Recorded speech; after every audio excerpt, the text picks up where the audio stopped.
Welcome to Into the Nexus. This is Into the Nexus episode 382. I'm Kyle Ferguson. Garrett is on vacation.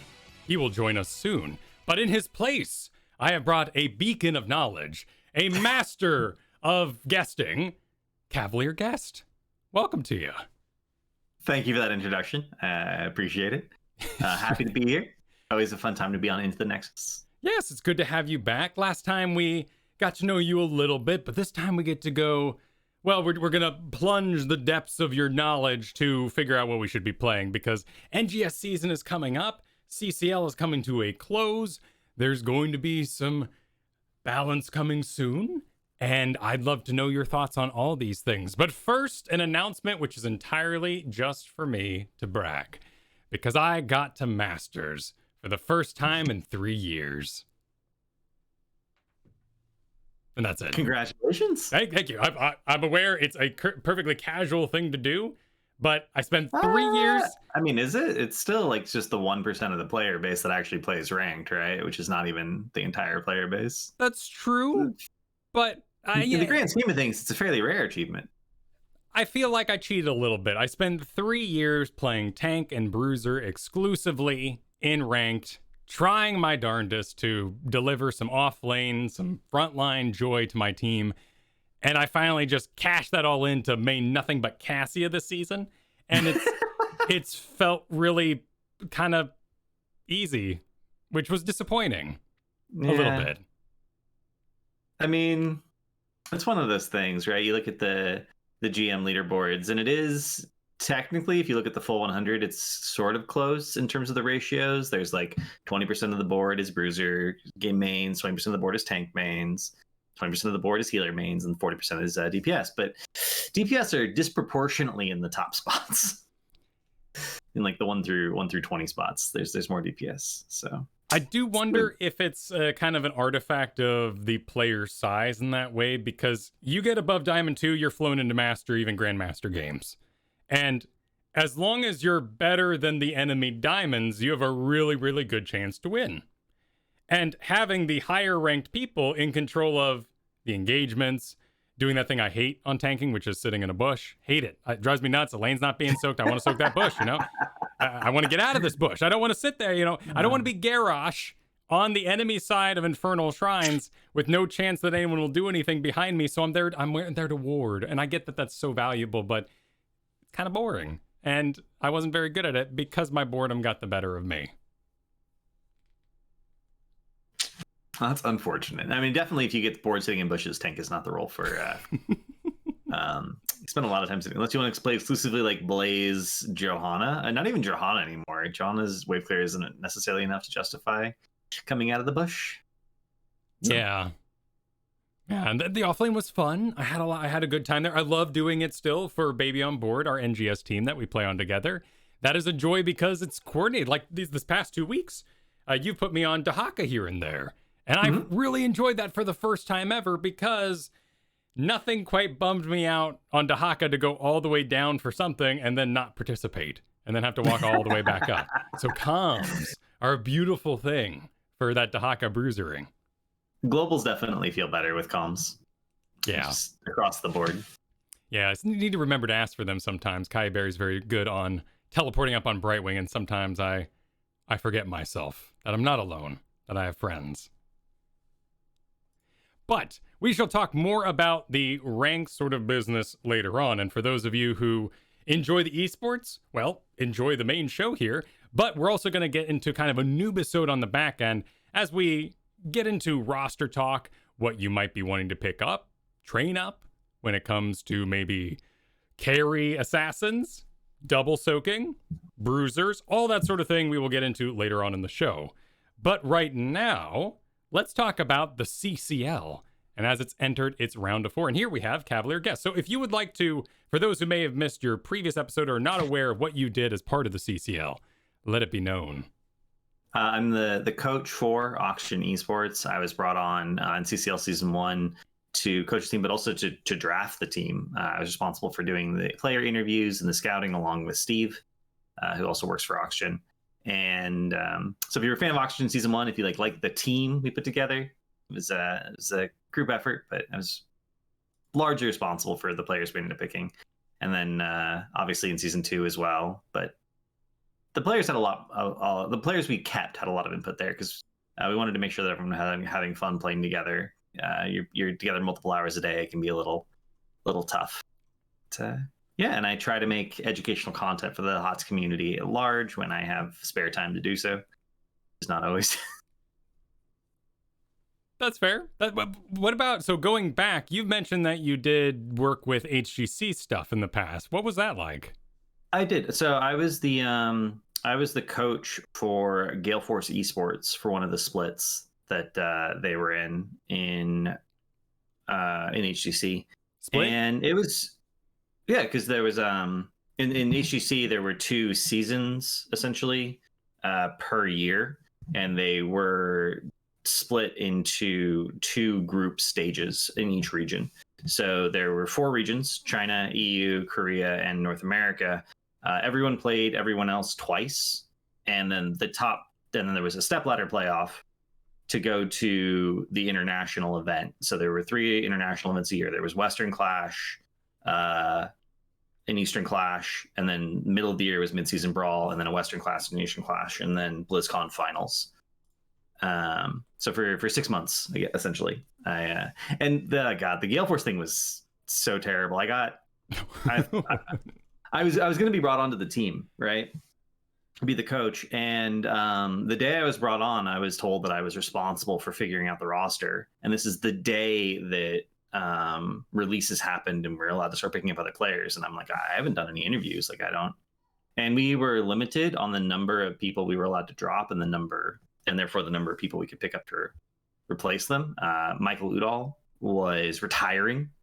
Fan was already going to Tempo Storm. And so I'm just put in the situation of well, what do I do? Make a whole team, apparently. Yeah, I have to make a whole team. So we, and honestly, it wouldn't have worked if Michael hadn't unretired. So Michael unretired because there was just no other way it was going to work out. With people leaving, going to other teams or whatever. So yeah, it could have been a better experience, I'll say. Gale Force, as people know, is a defunct org. It did die several months later. So and it was definitely not a stable org, but so it was a very interesting experience to be the first thing I was in charge of professionally for a HOTS team. Damn, I mean, did you move on after that, or just kind of do analysis in the background from there on? I moved on. So I was a coach for an EU Open team for a little while. I almost ended up coaching an EU HCC team, actually. The org decided that it would be awkward with my schedule since I'm in North America. I would have been fine, but they didn't want to risk it. And then I was going to be the coach for Scythe Esports going into the 2019 HGC season. They qualified through Crucible before HGC was canceled. Right. Oh, and they were up and comers too. That would have been cool. So what happened to you then? Because HGC gets canned. Just about every pro player explodes outward. Of course, there was that thing Apex Legends came out at the time. So every Heroes of the Storm person ended up playing Apex Legends for a time, including me. Where did you go during that? I quit HOTS. I played Magic the Gathering for a little bit. Magic Arena, I should say, because I played Magic when I was a kid. I was actually pretty good at it, and it came out with a better online client essentially, and I was like, okay, I'll try this, and tried that for a little bit. I played a few other games on stream. Nothing really clicked, I want to say. I played Classic WoW when it came out. Nice. And I really wanted to keep playing Classic WoW, but the thing about any MMO is that there's a lot of infrastructure involved in having a fun time. You need no, seriously, you need a strong social environment. You need to build this infrastructure that makes it easy for people to do what they're supposed to be doing in a raid. And I did that. I was a guild leader of a top 400 worldwide raiding guild in TBC and Wrath. And I was hoping to just join a guild where I could be like a cog. Like, give me the cog job. I'm fine being a cog as long as the machine is oiled. Like, it's fine. I just don't want to have to do all the oiling. I didn't find that. You strike me as the type that would also enjoy the cog roll when that machine's functional, but you find yourself taking over the machine when it doesn't work. Which is actually what happened. The first guild that I was in World of Warcraft got stuck on twin emps, and I knew why we were stuck on twin emps.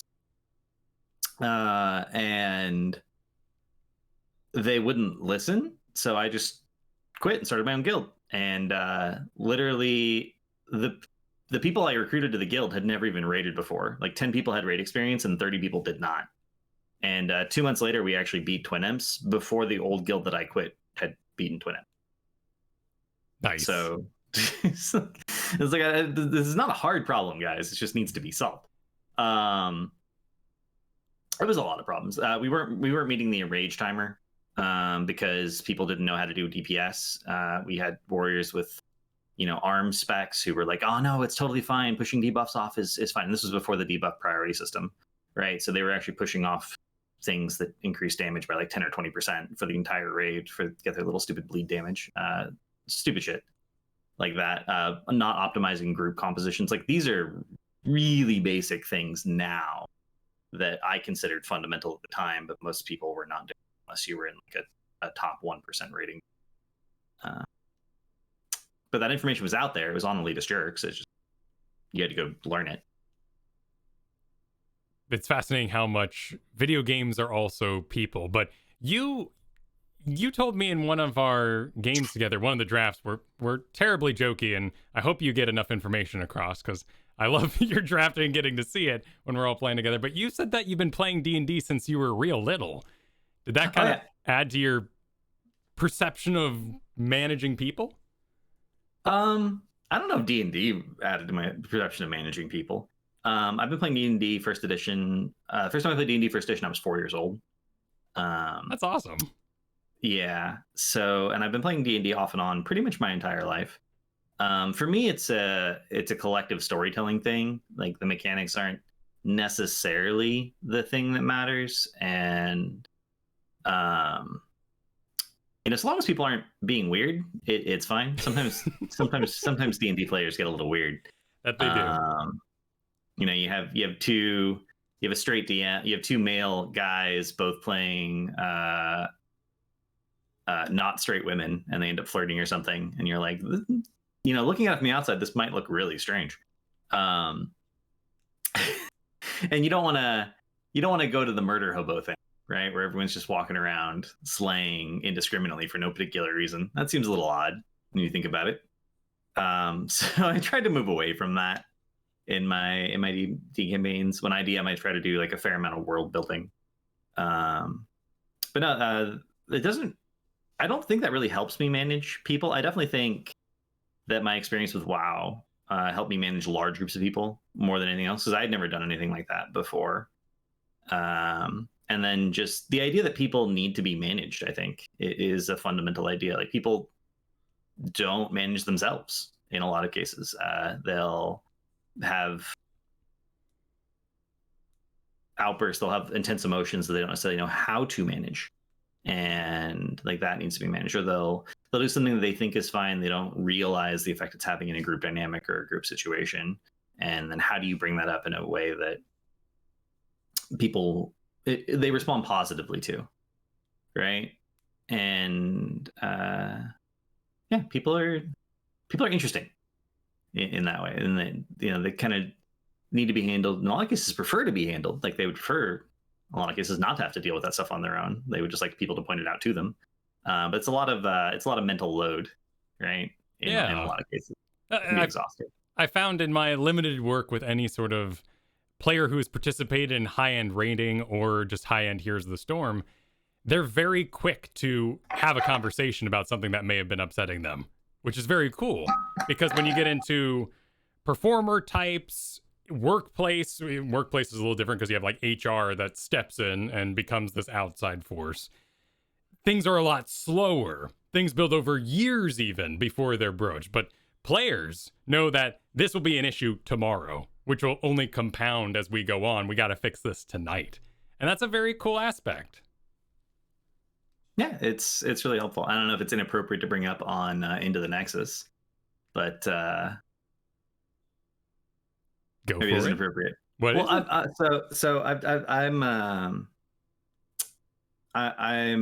I have been at various points in my life heavily involved with the BDSM community, which, in addition to being fun, does teach a lot about education and communication and consent. Right. So understanding exactly what you mean when you say things and being really clear about setting expectations so that you can know what it's okay to do and what it's not okay to do is actually been really helpful. And I've done guest lectures. Like I did a lecture for a university class once for a human sexuality class on, the BDSM community in general, but specifically on consent and what does consent mean. I've done a fair amount of stuff like that, actually. That's So, interesting. it's very, every aspect of human life, every aspect of humans interacting with other humans, you need to be good at communication. And it's not just like saying what you mean, it's saying it in a way that they'll understand. And, sometimes it's repetitive. Sometimes you have to rephrase the same thing 10 or 12 times before someone's like, I totally get it now. Right. There's an educational concept that, shout out to Mockery, who always brings it up, is called the zone of proximal development. I like to call them bubbles. But basically, the zone of proximal development is you can learn things that are adjacent to things you've learned, but if you try to learn something that's too far away from stuff you already know, you have no context for it. And it's Okay. very difficult to understand raw concepts. So some people don't have a concept for certain things. They don't have a concept for, attrition fights in HOTS. We'll use an example from HOTS. They don't have a concept for the fight is supposed to go on for a really long time, and you're supposed to use your cooldowns more than once. So you're not supposed to disengage because you're winning via attrition. If you disengage, you give the enemy a chance to recover, and that's not what you want. They don't have a context for that. They're like, I go in and I kill someone, and if I don't, and either I die or they die. It's like whatever. That's like dive, right? So sometimes you have to help someone expand their bubble so they can get to the thing that you're actually trying to talk to them about. And expand their zone of proximal development. Proximal development. Mm-hmm. That's a very cool phrase. Huh. So I had a D&D bubble that you just helped me expand into Heroes of the Storm as managing people go. Do you find that pro players tend to have clearly there are ones who are social, they run their streams, they do a lot of tweeting, they're very good at being a personality. And then there's the types that are extremely mechanic and I'm sure are maybe, my assumption would be difficult to work with in that environment. I mean, everyone has a personality, right? That there are people who are, for lack of a better word, very charismatic. Michael Udall, very charismatic. Fan, very charismatic. And there are players that are very quiet. Cattle is an example of a relatively quiet player. June is an example of a relatively quiet player. Banana, relatively quiet player. B-Kid was so loud and so sort of everyone wants to have a good time that there are multiple memes in the Heroes of the Storm community just based around stuff he said, right? Sidestep Kings. He didn't invent the phrase, but he popularized the phrase by always saying it, Sidestep King, baby. And then there was the CCL team named after SSK. So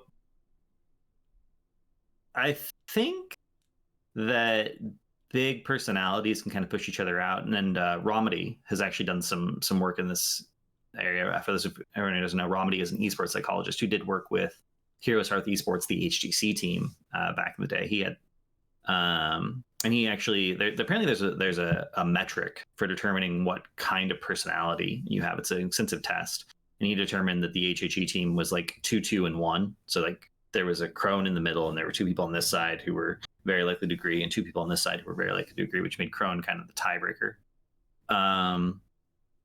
And it can be an interesting dynamic to address because you don't necessarily want just the person who happens to be charismatic to be the person who's leading the team just because they happen to talk a lot, right? But you also don't want to be like, I'm not going to let you lead them just because you talk a lot. Like, you want to leverage that resource of this is a person who talks a lot, it keeps everyone in a good mood. That can be a really helpful thing to have on a team. And I had that experience with GFE where I had B-Kid sort of being the heart of the team, trying to keep everyone in a good mood. Michael tried to keep everyone focused. And, Big E was quiet but very dedicated. Akaface always wanted to just do weird shit, which was, sometimes weird shit's good.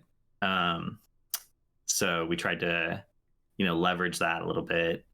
And then, Fury had a very aggressive way of playing the game. Not everyone wanted to be aggressive all the time, right? So it's not just how those play styles mesh, it's how those personalities plus those play styles sort of mesh, and it's something you have to manage, and it's tricky. It's not the easiest thing in the world. I'm sure. You mentioned the tiebreaker thing too. I mean, going back again to my bubble, that's why I always do odd number groups for D&D. Otherwise, you do a 4-man group and they just sit there arguing the whole game, which is relaxing as the DM because you don't have to plan anything, but it also means it's not going to go anywhere. That's true. So is that something you actually like whiteboard out? Or are you like, oh, this is a leader, and over here I need to make sure I've got some subordinate kind of players, but are mechanically less, too much aggression, gotta work in some passive plays? It's something I do think about. I do think that ideally at a professional level of play, people could adjust to their play styles to match their team, right? But realistically, that isn't always an option. And in fact, some of the advice I give to amateur teams that I coach is frequently just like, you have one guy who wants to be aggressive and 4 guys who don't. Maybe you should kick the guy who wants to be aggressive. But also, you can phrase it more positively, right? You can be like, sometimes aggression is good, right? Sometimes this is the correct decision. So maybe what you guys need to work on is figuring out rules for when you can be aggressive, and then give that guy the job of monitoring those metrics and being like, okay, this is when we can go. I want to go. And then you listen to him because so it is a balancing act always. The worst thing in the world is to have 2 people on like dead opposite sides of the spectrum, like one macro player and one just always team fight player on the same team, and then neither one of them is ever listening to each other. It's very difficult. I'm sure. So it's a solvable problem, right? But it's not, having multiple perspectives can be very useful. So it's not necessarily something you want to avoid per se, but it is something that you have to acknowledge exists so you can keep an eye on it, set up methods, set up processes to solve it or address it or mitigate the disadvantages. So when it came to Oxygen going into season 1 CCL, and you joined up with them for that, you guys kept quite a few of the same players going into season 2, correct? You protected Nazmas, Madra, Red Robot, and Cascon. Yes. And honestly, that decision was kind of made for us. We would have kept everyone, but Priz retired from HOTS completely. He moved on to ERBS, which I think stands for Eternal Return Black Survival, otherwise known as the Weeb Battle Royale MOBA. Yes, the one where they beat up like Coke machines and get swords out of them. Yes. So he wasn't playing for anyone. Like, it wasn't just he wasn't playing for us. He wasn't playing for anyone anymore. He was tired of HOTS. And Banana has a full-time job, and he was also playing with a Masters Clash team. And our scrim schedule was very hard on him because we were NA players. So he just said he would rather play with his team. And then he ended up signing up for season 2 of CCL, which originally he wasn't going to, because he thought he was pretty much guaranteed to get picked up early by the same team he was playing Masters Clash with. Right. So if you're scrimming with the exact same team, it's like not a problem to be on 2 teams. Right. And I think he actually ended up being dropping from his Masters Clash team as well. So he's still only on the one team. And Oxygen, of course, was very exciting for a lot of people because you were behind the scenes. In fact, McIntyre, in the very first episode of the CCL season 2, called you the Brewmaster as though it was your factual name, which you apparently have never heard of. No, I had never heard that. But, it's one of those things. I don't think of myself as famous, but on the other hand, people that I don't know my name. So I guess in some sense, I'm like the lowest possible ebb of famous. But inside the community, right? Once you get known in the community, people start talking about you, and you'll never hear those conversations. But people might end up saying things. So let's say I talk to Ishbu, right? And I talk to Ishbu about my thoughts on tanking or my thoughts on comms or my thoughts on whatever, something we would talk about. I mean, in fact, some of those conversations were public there on Twitter. And then Ishbu and McIntyre are friends. Ishbu talks to McIntyre. McIntyre is like, wow, that guy is just, sounds like he's always brewing things up, and like it becomes a thing, right? I don't know if that's what happened, but I imagine something very similar to that. So you can end up with nicknames that you've never heard of. For a long time back in 2016, Halorn, I don't know if everyone remembers Halorn, but Halorn was calling me the Socrates of HOTS. And many years later, I found out that the dev team started calling me that because Halorn started calling me that. Ooh. So internally, inside the dev team at Blizzard, I was referred to as the Socrates of HOTS. And I was like, I don't know. I didn't know that. That suggests that they were talking about you frequently enough they needed a nickname for you then. Yeah. So I don't know if it was like everyone on the dev team or it was like a subsegment of the dev team. Like, I don't know that. But it's interesting to like find that out, that people have nicknames for you that you hadn't heard of. I wonder, makes you wonder what they were talking about. They're like, oh, we can't do that. CavalierGuest will draft this way now, and we don't want that happening. I don't know.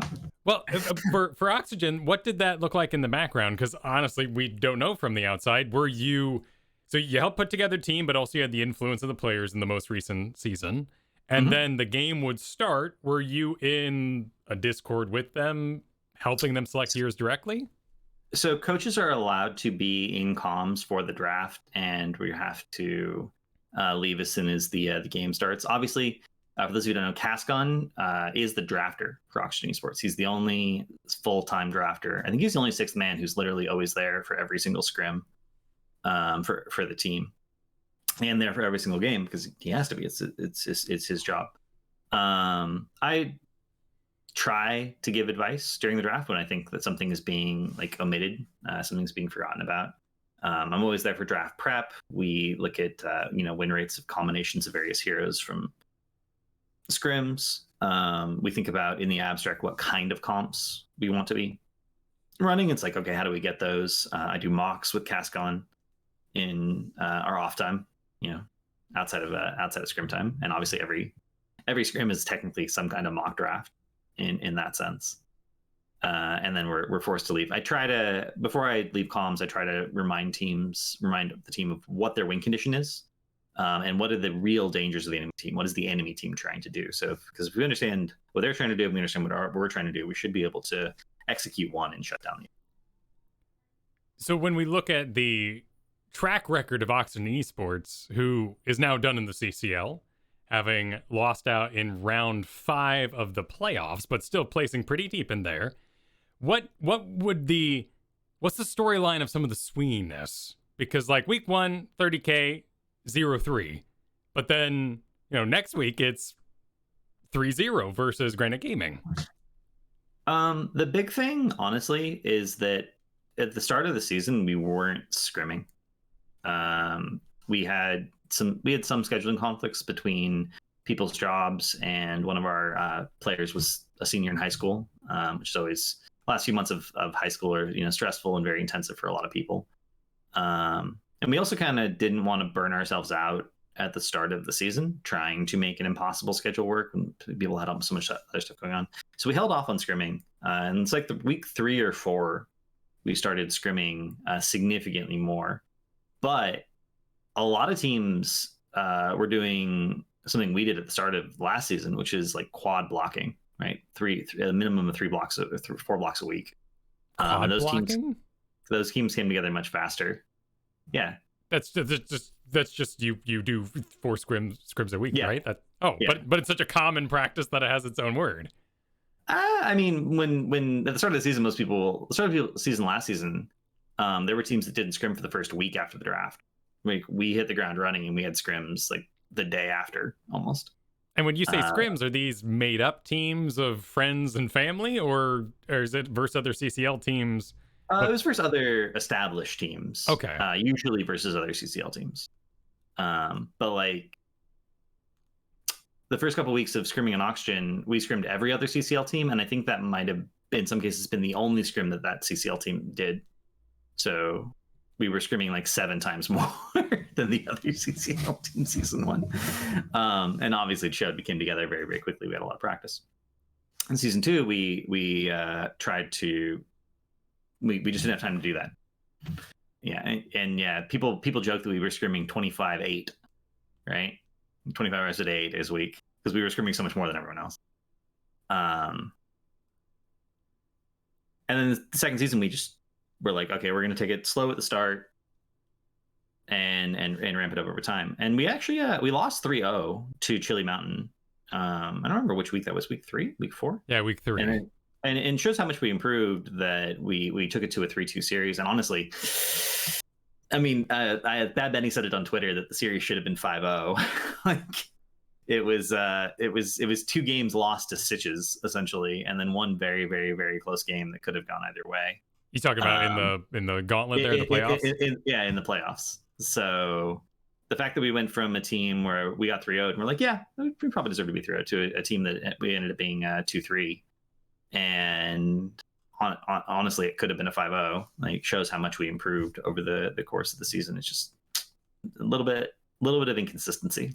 Oh, my personal favorite throwdown was the one you all had on week 5 versus Wildheart Esports, where it was just actually it was a back and forth. It was 1 win Oxygen, 1 win Wildheart, and back and forth and back and forth. Drafts got a little wild there, which was always fun to see on both sides, of course, and that's sort of the name of the game. But I have to wonder, as someone who and then what's worth noting, game 5 of that series, we set the record for the fastest CCL game. Ooh, the Cursed Hollow one. That Cursed Hollow game is the shortest CCL game that has ever been played. Very nice. The number 2 is Oxygen Season 1 on Dragon. So we hold the top 2 spots there. Well, congratulations. Now, I have to wonder, as a content producer and someone who plays video games for fun sometimes, is there ever a scrim that happens and you go, oh, the audience missed it? And then you go into the weekend and there's just like this awful game and no one should have seen that, and you wish you could just replace the entertainment with what had been done behind closed doors? Oh, yeah, all the time. Especially because in scrims, people are trying stuff, right? In general, the comps you see played in CCL, maybe not the exact heroes, but the basic idea, the basic structure of the comp has been tried in scrims, and usually it succeeded in a good enough capacity that they're like, we can draft this. We're confident that this will work. But sometimes there's things that are amazing in scrims that end up never getting picked because the draft just isn't right for them. And even in HGC. If you go look at all of HGC, there are like drafts that were like straight stomps. There was these beautiful comps that like completely destroyed the enemy team, and then we're never ever played again.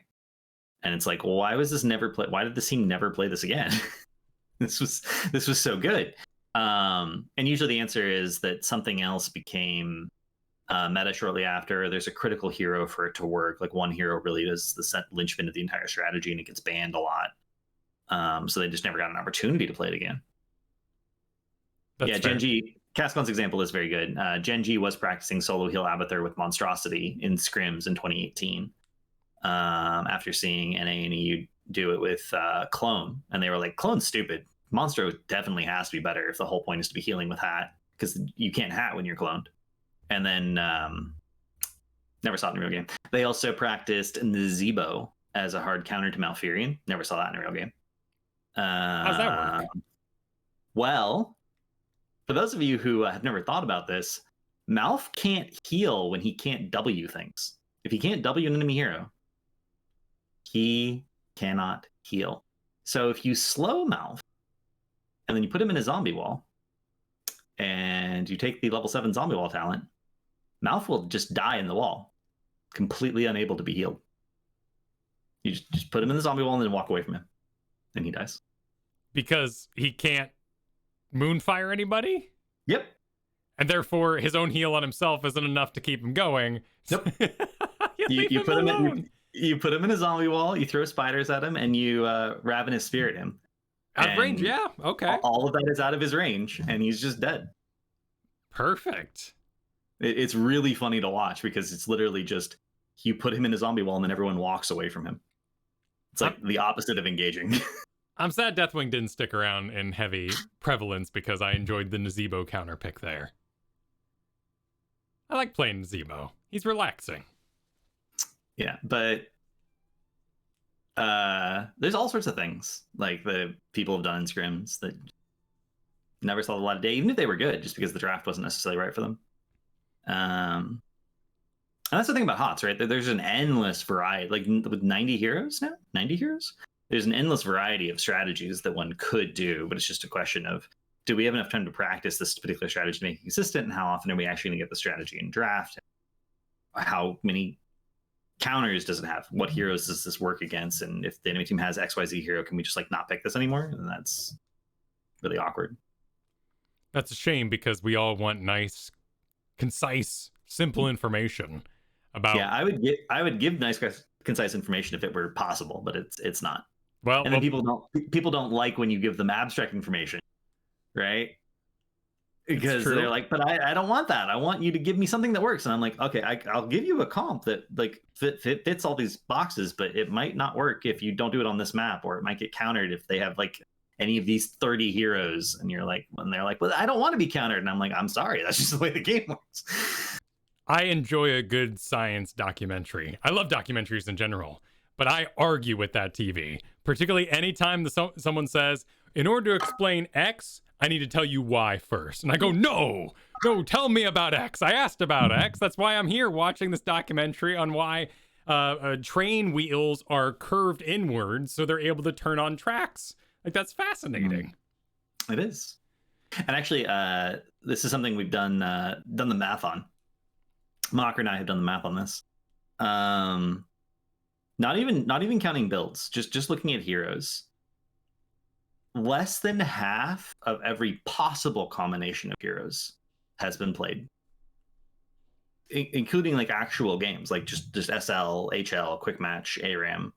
Less than half of every possible combination of heroes has been played. So there's such a variety of comps out there that you could talk about, and the competitive is even less than that, right? There really are things that we've never even tried. Getting like main tank Uther was something that introduced an entire new world to people about, okay, what is a tank and what weaknesses can we make up for other heroes that have engages, essentially, is the question you're asking. And I remember Tempo Storm once ran a triple ranged comp. Triple range was actually the meta for all of 2015. But Tempo Storm ran a triple range comp in HGC as a counter to Maev, because if you don't clump, Maev's not good. How do you not clump? Sure. Well, you give more range, then easy. And so like that's a one-off, right? That's a one-off idea that happened one time. But there's no particular reason that idea could not persistently exist, right? It's just a question of practice and hero pools and what other ideas are out there that we haven't practiced enough to think they're actually good. Well, there we go. So when so-and-so gets all angry when the draft is quote-unquote bad in Storm League, you're actually helping to solve the statistical problem that CavalierGuest and Mockery have noted, that we haven't gone through all the possible combinations. That is technically true. I have a fun anecdote about drafting in general that I like to share. Gen G would often do dumb shit during scrims to make the games even. So one of the ones that Ishvi talked about was Gen G was up 4 levels against them in a scrim. They 5-man inted. They just intentionally 5-man walked into towers and died. And that gave an HHE enough comeback experience that Gen G could have an even level 20 fight against them. So sounds really healthy. They literally died on purpose just to practice an even talent tier level 20 team fight. Yeah. And someone told me this. I didn't see the replay, but someone told me this, and I'll believe it. There was a team that they just didn't pick talents against one game. And the reason I believe this is because Rich would frequently not pick talents in SL just to be funny. And so it's like, yeah, we're going to beat you, but we're not even picking talents. And they did. We got to do something great like that the other night. We were losing horribly, And I got to find out about something that seems so obvious on paper, but never even entered my mind. Hortipult Light Bomb. That was a delightful combo. I want to do that more. That's a fun one. So anytime you have a gap closer of any kind, Light Bomb is pretty strong potentially. I've really been enjoying the new Falling Sword in that it has multiple uses now. And actually kind of like the presence of Johanna being in space above me is rather calming. So looking at the remaining CCL teams, who do you think is going to take this whole thing? Because we're entering the round of 4 this weekend. Okay, so I think I have to vote that Chili Mountain gets first place, so I can say Oxygen came in second, like technically. Okay, that's fair. You got to back the home team. I like it. So Chili Mountain beats Simplicity, 30K beats Storm, and then Chili Mountain beats 30K. Easy. All right. Now, a little deeper though. Or is that actually how you think it's going to go? No, I mean, I do think Chili Mountain versus both of those teams are very strong. Chili Mountain has improved a lot over the course of the season. Just scrimming, or did they do something cool and weird in the background? I mean, as far as I know, they were scrimming. We're not going to do AI games. Oh my god, graphic. So this is a horrifying statistic. This is a horrifying statistic. So a couple weeks ago, or like I think week 6 of CCL, the game was late to start because of a technical issue. So when I cast Chair League way back, Chair League was on a fixed schedule, and so I would do versus AI games, like cast versus AI games to A, practice casting, and B, fill time in between sets if one was like a game was like a 2-0. And so I did versus AI games, and I picked the most common map for both teams, and I picked their most common heroes and like built actual comps that I make the AI play.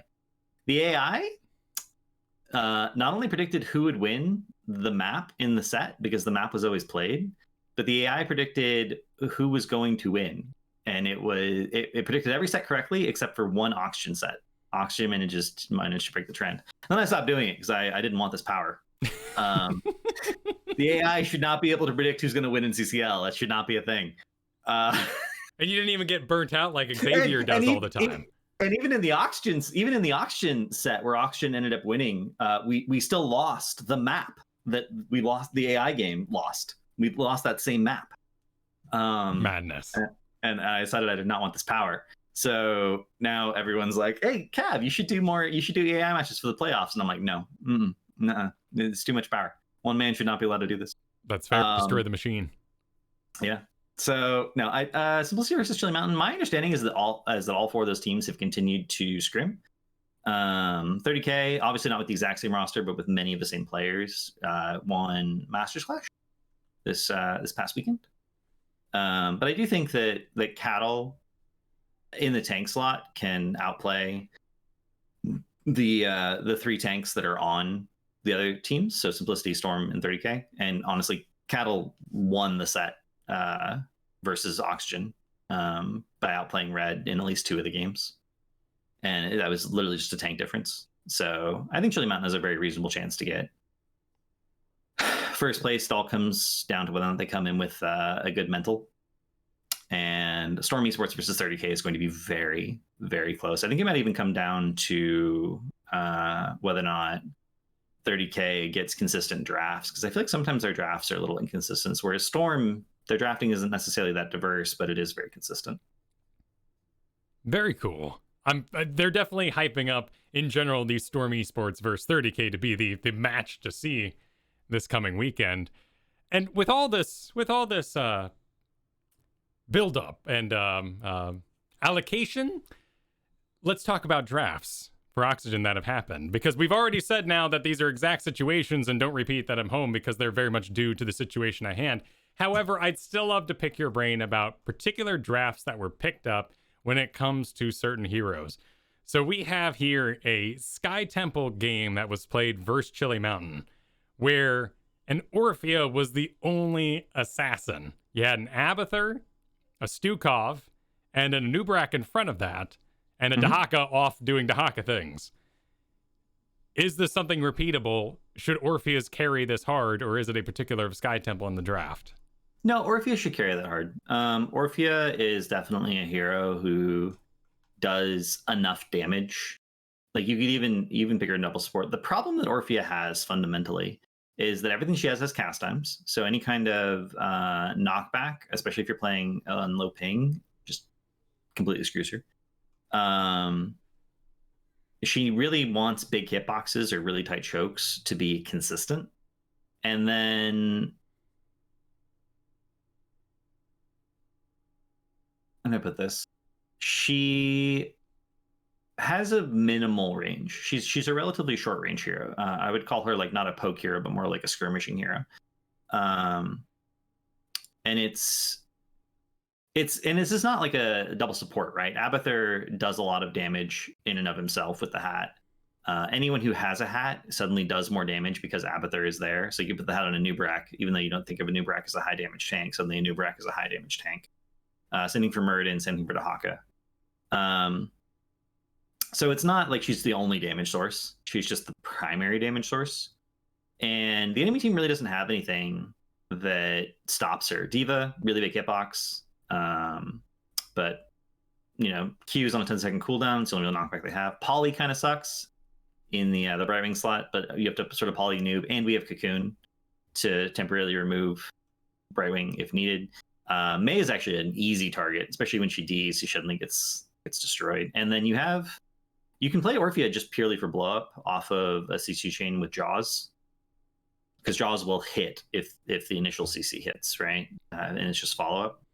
So, and she has okay macro. She doesn't do camps very quickly. It's her major weakness, but she clears waves just fine. And as long as you can clear waves and then take the decisive fights, you'll be in good shape. Purely for my own personal gain here, as someone who is slamming Cassia and got themselves into Masters, now starting to see bans against their Cassia I will gloat about. Orphea doesn't seem like something that can be early pick, though. Perhaps not the hero I'm looking for. No, Orphea is not an early pickable hero. Kind of a Mal'Ganis situation. And she was, I believe, 4 or 5 in this draft, right? So we had already seen Sylvanas, D.Va, Mei, Cassia, I believe. Or maybe, no, it was Brightwing, Cassia, Mei, D.Va is what we had seen. And they last picked the Sylvanas. And you were mentioning boops there and stuff like, you know, pushbacks and those more, what we might consider minor CCs that would really ruin Orphea's day. Oh, yeah, like Raynor just completely destroys Orphea. Lucio completely destroys Orphea. It's unpleasant to play. Lucio, for 2 reasons. 1, speed, which makes hitting these skill shots harder. But 2, you just boop her mid-cast. And I say that, like, I'm sure most people watching are not like, I can't boop an Orphea mid-cast. Like, that's not a thing. I can't watch the Orphea, be looking at her and be like, oh, she's starting to cast her W, I'm going to boop that. I don't have, like, that's a half-second frame that pro players can do it. For them, it's like, yeah, this is another Tuesday. This is fine. What about an Infernal Shrines game? This is versus Granite Gaming, where y'all took a Lost Vikings comp and gave it in the 4-man, we can imagine from space here, remembering this game back, a Stukov frontline, a Lucio healer, a Cassia carry, and a Zarya to round it out. Okay, so this comp looks weird if you go by the in-game rules. This is double healer, double support by the in-game rules with 1 ranged assassin, and I imagine that's confusing to some people. But by the actual rules, this is Stukov main tank, which is something that we've seen in CCL a fair amount. Justing plays it all the time. This is offlane TLV. Now, TLV is inherently an offlaner. That's just the role that the hero fulfills. And what offlanes do is they just catch soak far away from the 4-man. So offlane exists because of the basic premise of all soak needs to be caught. Every single lane needs to be soaked. And you can't go, and mid crashes first. So you can't go mid, top, bottom and get all the soak. It's just fundamentally not possible. You can't rotate that fast. So you send 1 person to go get the soak opposite of the 4-man. That's offlaning, essentially. Sometimes it's more than 1 person, like 2-3 is a thing that people have run, but for the purpose of this discussion. And so Vikings just catches the soak where the 4-man isn't, which is what an offlane does. The difference is that Vikings can always catch soak in 2 lanes, and they can always deny soak if they're played well, because Eric can harass the person who's rotating. So the enemy team has to dedicate not one, but two people to catch the same soak that the Vikings is catching. And so that means that you can build a 4-man that A, never has to be split apart. They can literally be together 24/7 if they want to be. And B, is going to be in a 4v3 most of the early game, assuming the Vikings player's not getting picked, which he shouldn't, because you should be good at Vikings if you're going to pick them. And if we have 4 people that can always be together, then we can build the comp that, as long as it's always together, is like unkillable, right? So we have 2 supports. We have a carry who does an enormous amount of damage, and we have a Zarya for even more protection on the carry. And the Zarya enables us to push. And this is one of 2 ways of playing Vikings comps. When you play Vikings comps, you generally either play for pick or play for push. So if you're playing for pick, you have a bunch of CC and a burst damage, and you sit in a bush and wander around, and you literally are, back to the D&D thing, you're murder hobos. You're just wandering around killing people. Looking for sweet XP and items. Yeah, you're literally. But push is just, you have a hammer, you have a Sylvanas, you have a Zarya, you have an Anubarak, something that enables you to just hit structures safely, and the enemy team is forced to respond to you hitting the structures. And that's what we did. Gotcha. There's another one here that is equally, if not even more bizarre. This is the Hypercarry Genji Medivh comp, isn't it? Yes. Yep. Crowd Control versus Oxygen Esports, and we got here well, I guess our carry assassin is Genji. Supporting that is a Brightwing Medivh with a Diablo frontline, and then that Lost Vikings doing that Towers of Doom business. Oh man, Twitch chat raged this draft. I remember this. They were like, what the hell are you doing? Genji's terrible. You can't pick Genji. It's not allowed. But the enemy team looks like really just kind of solid, at least in our current understanding of the game. You got maybe a little old school, but got ETC frontline over there, a Stukov Uther, Hogger, and Tychus. Like, that is a ton of meat for that Tychus to do anything he wants, and instead the things he'd want to do don't exist because Medivh and then everybody else is not really a Tychus target. Yeah, so Medivh, Tychus is not pickable into Medivh. In fact, no burst mage is pickable into Medivh. That's just not the way it works. And Tychus is a burst mage. I don't know what people think of him in general, but he has minimal range, right? So he can't stay in for very long. And his trait is burst damage. So as soon as you pick Medivh, like, Tychus is already countered. They have absolutely no portal control except for Boop from ETC, because Stukov Silence is not good portal control, because you can still click the portal when you're silenced. Malfruit is really good portal control, as an example of something that is considered commonly good, because you can't click the portal when you're rooted. So as long as Diablo's free to go in and out and can absorb all these really obvious cooldowns, then Diablo is just not killable. I mean, you have a Diablo just able to go on your whole team in Fiesta, you're in for a bad time. Yeah, that's a problem. Genji has a very sort of in and out play style usually, but there's no reason he can't do sustained damage. It's just that normally he's too fragile to do that. But when you have a Diablo who is instantly CCing anything that even tries to look at you, and all of your damage has a high tick rate, trying to damage the Genji is usually an invitation to just get damaged by the Genji. Tick rate instead, like DPS? Yeah, no, tick rate in terms of ticks per second. What's ticks? So like Tychus attacks 4 times per second. Each of those individual damage ticks is an individual trigger of deflect. Oh, I see. Hogger E ticks like 8 times per second. Each of those individual ticks is an individual trigger of deflect. So when you have high tick rate damage abilities into a hero like Genji, who just has some way of funneling that image back to you. Another good example is I think they changed it actually, but Mal'Ganis' old talent, level 4, used to heal you based on instances of damage, and a Tracer autoing him with that talent would actually heal him for more damage than the Tracer was doing, because Tracer attacks like 16 times per second or something. So yeah, whenever you have high tick rate damage into a Genji, you're in a lot of trouble.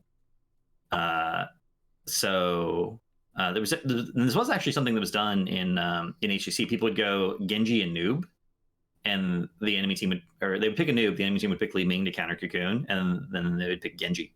And it's like, okay, you can disintegrate the Cocoon, but Genji's going to stand on top of the Cocoon.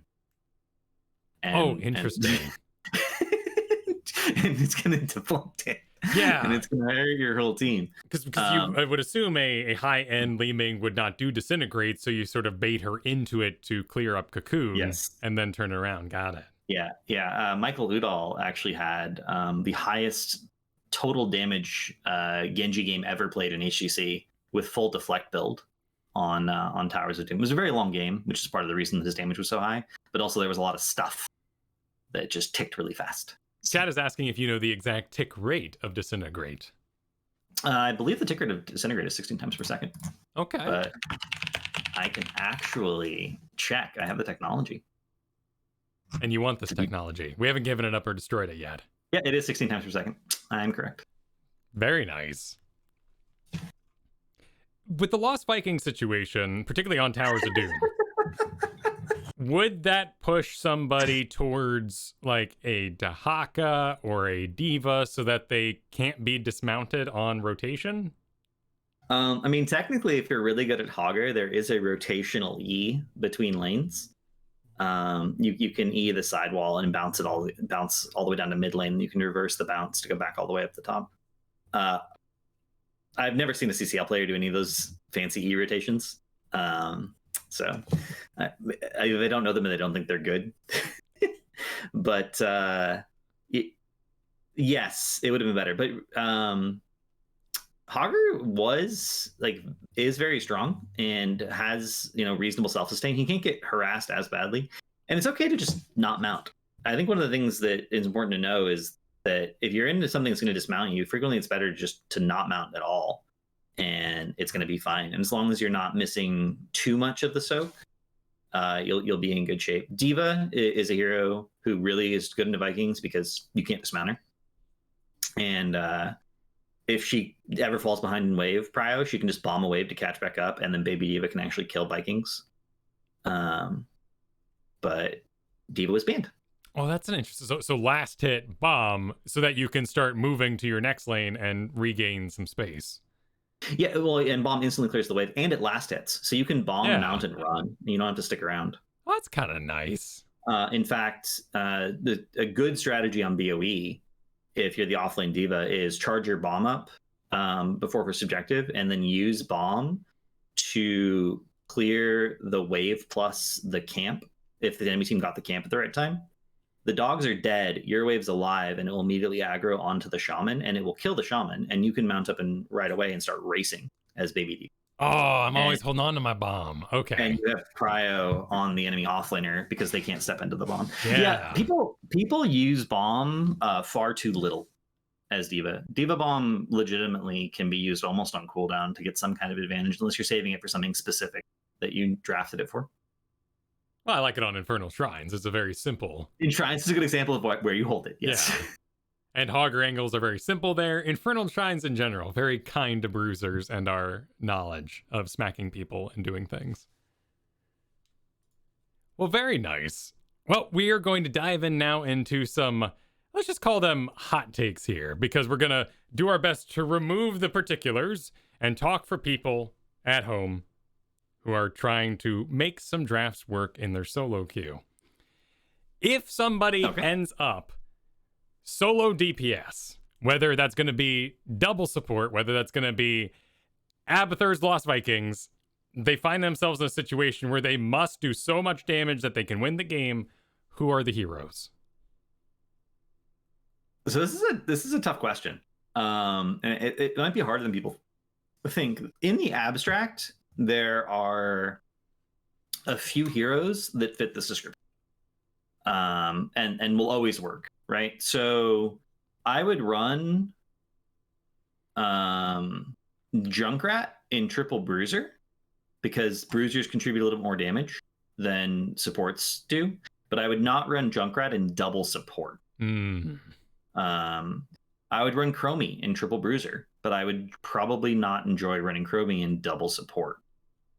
I would run Gul'dan in either, to be honest. And so the list of heroes that is like, it doesn't matter if you're talking about triple bruiser, double support, or whatever, you're the only source of damage at a high level of play. And so not on ladder, the list is Vala, Sylvanas, and she has a specific build you have to go for that to be true, and it doesn't work until level 13. So you have to like not carry until 13, which is really awkward. Okay, what's the short version of the build? It's Overwhelming Affliction.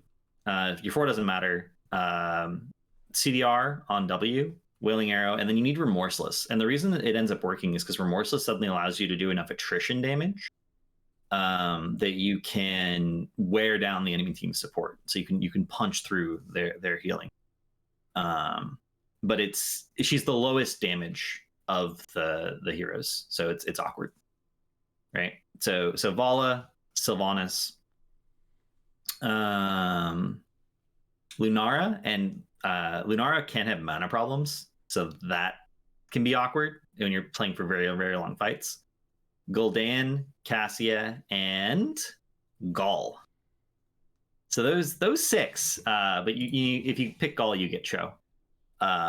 Those 6 work. Now, depending on the draft, whether or not it's triple bruiser or double support, Mephisto, Zul'jin, Orphea, Junkrat, Chromie can all be fine. Genji can be fine as your only source of damage. But those are extremely draft dependent, and not only the enemy team's draft, but your draft. The Gul'dan there, is that doing like a fell flame, sort of just attrition as you mentioned it, wearing them down and going for a very long time, or is it a drain someone in particular build? So Gul'dan has a fun history. In HGC, there was Psalm once said Gul'dan was not competitively viable, and then he got dumpstered by a Korean team playing Gul'dan at BlizzCon 2017. I got to see the look on his face when he lost to it because I was sitting in the front row. He did not look happy because he'd done an interview saying that Gul'dan was not competitively viable. But more than that, Ariel was a hero, and people were kind of stuck in this idea that mages needed to do burst. And so Gul'dan's highest burst build was E build. And it is a little bit tricky to use it because you had to like horrify a target away and then E them so that each individual E hit them as they ran away because the travel speed is the same. And pro players did that. Like they figured it out. It's just a skill that you can learn. Everyone in chat's like, what? Pro players did what now? But it is doable, I promise. But Ariel was a hero. And Ariel had a heal every 2 seconds at the time. She took a level 7 talent that reduced the cooldown of her W from 4 to 2 seconds. And so people were like, well, what pumps? Like, what can refill her heal such that she can actually do a full heal every 2 seconds? And the answer, as Korea discovered, was Q-Build Gul'dan. So people started drafting Q-Build Gul'dan, not because they thought it was good, but just because it allowed Ariel to heal infinitely. And if you can heal infinitely, then you're eventually going to win a fight. Right? It doesn't matter that you're not bursting going down. No one's dying on your team either, so it's fine. And then they were like, wow, this is doing a lot of damage. I wonder if we could just draft Gul'dan for sustained damage. And they did that, and then it worked. And Braxis was never the same. that was a thing that just happened. So for Gul'dan, E-build is his best burst build, but when you're doing the only damage, the number you're looking at is your sustained damage is the important part. So I recommend Q-build if you're going to be doing that. Drain build has a really high win rate on ladder. Drain build is an excellent 1v1 build. It's excellent for dueling people, or just catching people out of position, or they only have 1 CC, so they burn the CC, so now I'm going to drain them and I'm going to be fine. It's not competitive. It's not a build you should see in competitive. And I believe every game it was taken CCL it lost, which I'm a little happy about because I really don't think it's competitively viable. But, yeah. A little better at locking onto one person at a position by themselves who's messed up and gotten in Gul'dan's face. Which just shouldn't happen in competitive. Like, it's just not a thing.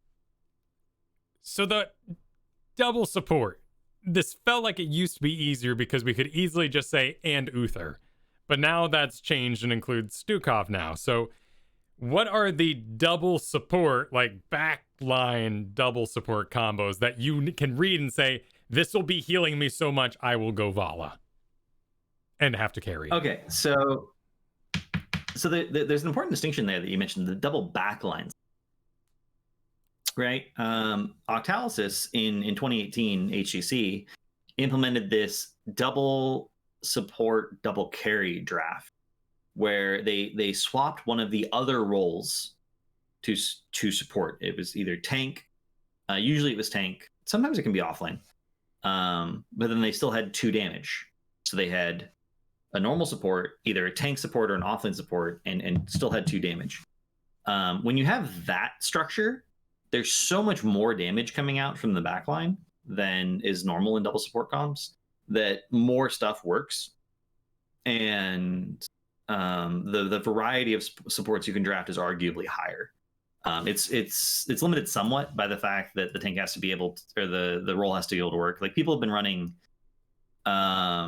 I've seen offlane Karazim, not a competitive, but I've seen people run offlane Karazim, and it's not terrible. I used to run offlane Lily. Offlane Lily was actually run in HCC at one point, and it had winning lanes. I haven't tested any of the new ones recently.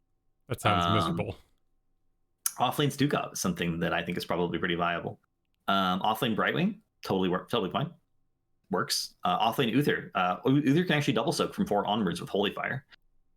Tank Uther works. Tank Stukov works. Tank Karazim, it was run in HCC and it was one in CCL and it won, so I can't really be like, that doesn't work. Tank Deckard, probably pretty viable. Tank Ariel, definitely is fine. It's matchup dependent, but I don't have 100% win rate in an NGS for no reason. Tank Ariel is a thing that works.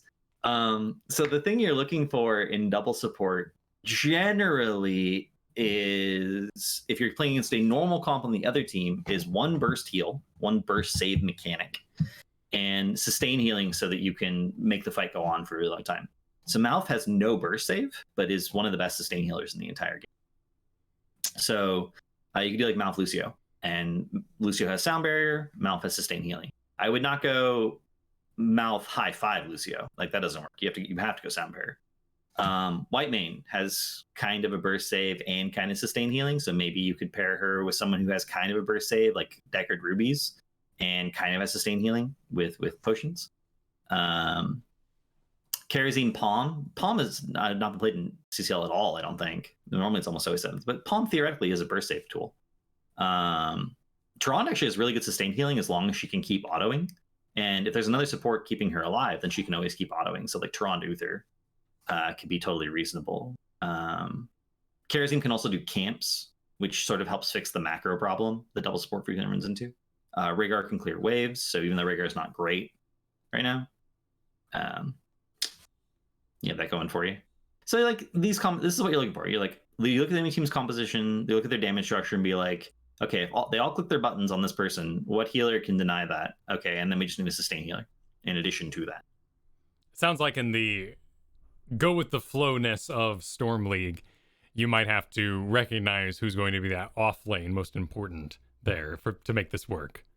Yeah, I had someone pick offlane Uther in one of my Storming games the other day, and I was like, oh, this will be great, because it actually would have been like a great pick. And then he didn't go Holy Fire at 4, and he never cleared a wave, and I'm like, you're not playing offlane Uther, go away.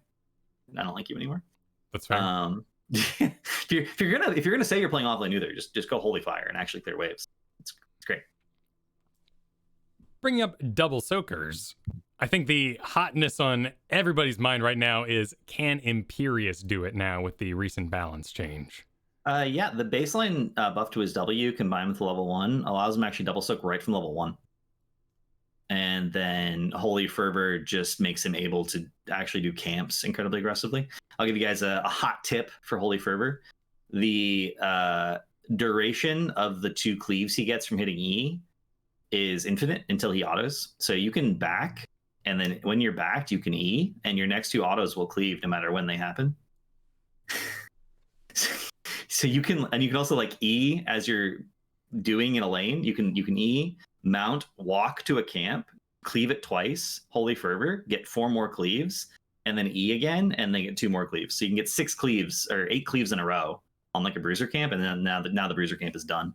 Wait, so does the activatable version pause and not regenerate its cooldown if you press the button? Well, so it's two different things, right? There's an activatable that gives you 4 cleaves. Right. But then in addition to that, every time you E, your next 2 autos cleave. But those 2 autos that you get from Eing don't have a duration. Like, it's not like you have to do it in the next 4 seconds. It's you E and then your next 2 autos will cleave even if they're 10 minutes later. So yeah, every time you back, you can hit E and your next 2 autos will cleave. Every time you're rotating, you can hit E and your next 2 autos will cleave. Really? It's exactly like Splintered Sphere on Lunara. Interesting workaround for that, and sounds like it'll increase your throughput dramatically, and particularly in that camp situation. Mm-hmm. Who's kind of our premier double soakers at the moment? A lot of us still think of Zool, and I feel a little 2019 about that. TLV, by far the best double soaker in the game. Okay. Let's see. TLV, Blaze, obviously. Dahaka on some maps. Diva still can, but her nerfs hit her a little hard in terms of if she's getting harassed by anyone in the lane. Joe can no longer double soak unless she has a bad level 4. So offlane Joe is kind of a dead concept, sad. Hogger, obviously, double soak. Imperius can double soak. Illidan can double soak. Although then you're playing Illidan, so I don't know why you'd be doing that. Kerrigan can double soak. Kerrigan actually was run as an offlaner on Shrines in particular during HCC, and she can still double soak. In fact, if you watch some of the CCL matches where Kerrigan has played, once she's hit level 4, the offlane temporarily comes into the format, and Kerrigan actually double soaks to finish her level 4 quest. Leoric can double soak. Mathael can double soak. Rag can double soak. Rexar can double soak. Samuro can double soak at 7. He can catch all the soak because clones pick up XP globes. So if you time your clones out correctly, you can actually use your clones to pick up soak as you're leaving the lane. That's difficult, but from 7 onwards, it's really easy. You just have Burning Blade. Sigis can double soak from 4 onwards, although most people are not playing him as an offlane. Sony can double soak. Tyrael can double soak from 7 onwards with Reciprocate, although I have not seen offlane Tyrael run in forever. And Zul, and Yrel, and Zeratul. It's a pretty massive list. Yeah, double soaking is not really that hard anymore. No. So prior to the XP globe changes... The most recent ones or the original? The original ones. Okay. You had to clear a wave in 8 seconds in order to double soak. So if you couldn't clear a wave in 8 seconds, you would miss soak. With XP globes, you essentially add 6 seconds to that because that's when the globe... It's actually 5 seconds because old XP range was 11 and new XP range is 6, and heroes travel at a speed of like 4 point something plus 30% from mount speed. So it's roughly you add 5 seconds. So now you only have to clear a wave in 13 seconds, not miss any soak. You won't necessarily have prio on your opponent you're up against. But 13 seconds is a long time on most close rotation maps, right? So many more heroes can double soak than actually could before. All the heroes I listed could double soak in old as well, though. 6 seconds was considered good clear. So Yrel can clear a wave in 6 seconds. You E the wave, you auto, you DQ, you auto different minions, and then you have another E and the wave is clear. Zeratul can clear a wave in 6 seconds. It's just 2 Qs plus some autos. Task can clear a wave in 6 seconds. Actually, no, Task can clear a wave in 8 seconds from level 1 onwards, but it eventually gets slower. So heroes that could clear in 8 seconds were good. Heroes that could clear in 6 seconds were like acceptable because it left some room for error. And then heroes that could clear in 4 seconds or less were god tier. Interesting. So that was the old metric. Now it's a little bit more loose now. Now, heading down that road a little bit, though, because it's always one of the big sort of questions. In fact, we talked a little bit with Colefault about this on a recent episode. The solo lane issue still goes on. There was a gamification with the orbs that was, I'll zone you out. Same thing happened with health orbs or globes. I'll zone you out of your orb. I'll steal your orb. Now we have this counterplay. It's going to be real involved. And it sounded like people basically said, I'm not going to play that game anymore. I'll double soak and I'll see you around. well, I'll double soak faster than you. We got in this arms race of double soaking. Do you feel like there is a world where we can return to just the solo lane and they're happy there? And they like that. They like that engagement. Double soaking existed through all of 2018 without XP Globes. Urel and Blaze were the two most meta offlaners through all of 2018 HGC. And literally all they did was double soak. I really hate calling it the solo lane. Because, okay, so for all of like 2015, 2016, the game was balanced differently. Like the numbers were fundamentally different, and it was harder to clear waves than it is now. Fewer heroes had wave clear, and the heroes that did have wave clear didn't necessarily clear the wave instantly. Like Jaina was remarkable for being able to clear a wave. Kael'thas was remarkable for clear a wave. Johanna and Leoric were the only two tanks that had any wave clear at all. And they were the most meta tanks because if you can rotate, things are good. I still remember the first time a Blizzard developer saw Dreadnought do a rotation, a 4-man rotation between mid and bottom on Dragonshire. He was like, well, we didn't think people would do that. We don't know exactly what to do about that. So this is an ongoing issue between Blizzard and the competitive scene, where Blizzard really didn't expect rotations to be a thing that happened. They just didn't anticipate it. But then the game got rebalanced, right? Scaling became standardized at 4%. More and more area damage abilities were added to the game. Heroes outscaled minions much quicker, so it became easier and easier to clear waves aggressively and just leave the lane. I had a point that I was making. I lost it. You don't like the solo lane being called the solo lane. I don't like the solo lane. So when rotations didn't happen, the solo lane was literally a 1v1. The most iconic matchup in the time was Thrall versus Zagara. And Zagara would push, and if Zagara ever got ambushed from a bush, she would die. Now, Thrall couldn't clear faster than Zagara, but he could kill Zagara, so Zagara could get punished for the push. And that was kind of a dynamic that existed in many matchups. And then rotation started happening. And Thrall is pretty gankable, as it turns out, as is Zagara.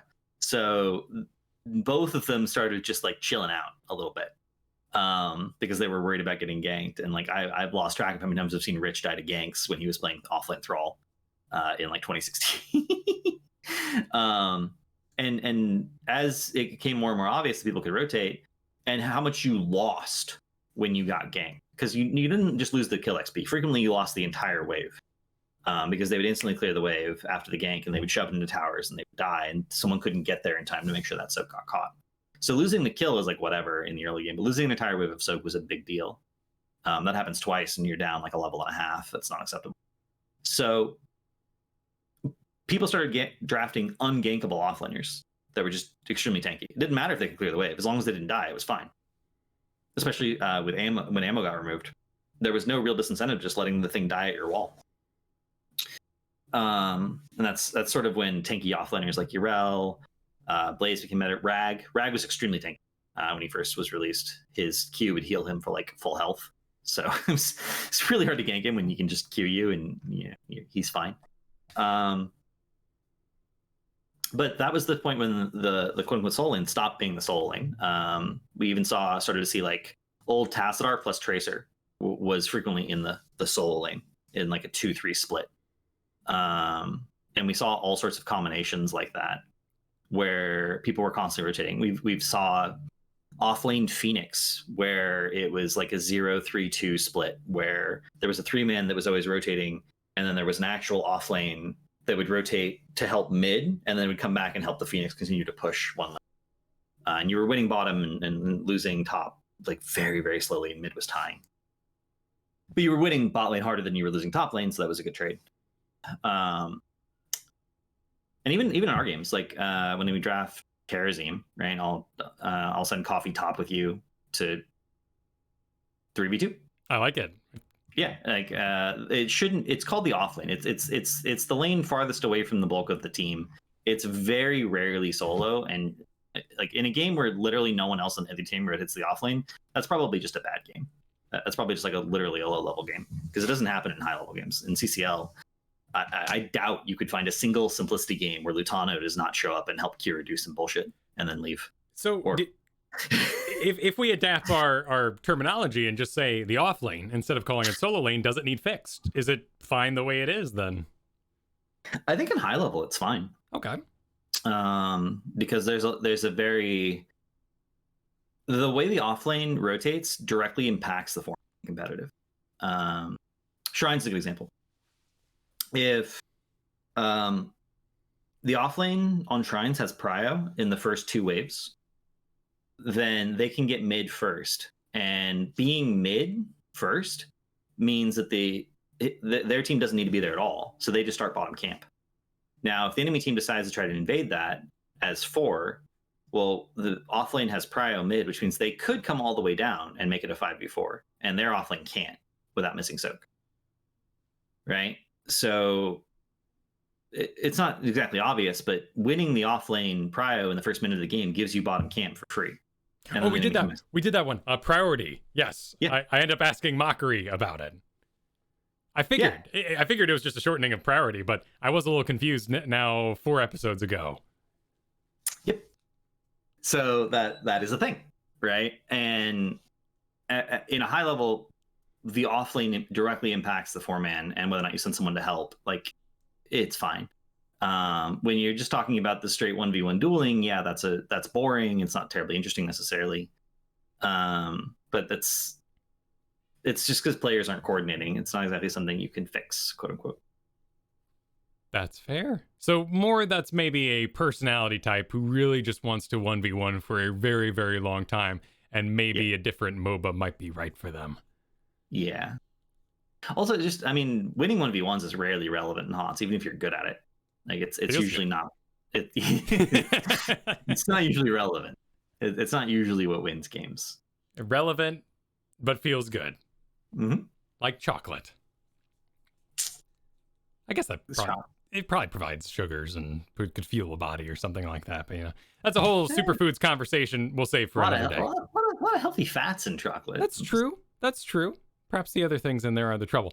At any rate, there are many, many, many other topics in this video game I would love to talk to you about, but that's the end of our time for today, and that just means we can have CavalierGuest back another time. So before we end here, CavalierGuest, as the guest, where can people find you across the web and see what you were up to? You guys can find me at twitch.tv/CavalierGuest. I know, it's confusing.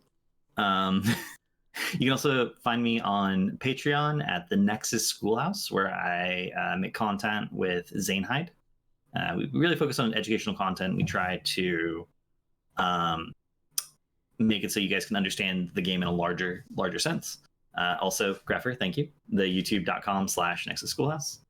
And thank you for having me on, Kyle. I really appreciate it. Also, shout out to my org, Oxygen, who keeps bringing me back.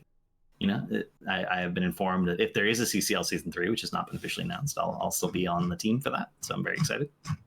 Awesome. Well, it was a pleasure having you here today, and thank you for sharing your wealth of knowledge and the stories about HGC and leading up into the CCL. Those were awesome to hear. You can find more about the show over at patreon.com/ITN. Become an ITN patron, a boss of this fine show. And as such, we'd like to thank our bosses, but in particular, our producers, Declan H., Cheesy Bob, Chris K., Sean B., and Mike R. Catch the show live Thursdays at 5 p.m. Eastern. Hang on, Garrett. No. Noon Pacific time, 3 p.m. Eastern. And Garrett will return to us in 2 episodes, by the way. He is enjoying a nice vacation. Next week, I will be joined by Bahamut, who will be talking to us about the CCL finals, approaching those grand finals on the horizon at that time. Follow the show on Twitter at ITNcast. You can follow me, Kyle Ferguson, over at Kyle Ferguson, 2 S's in Ferguson.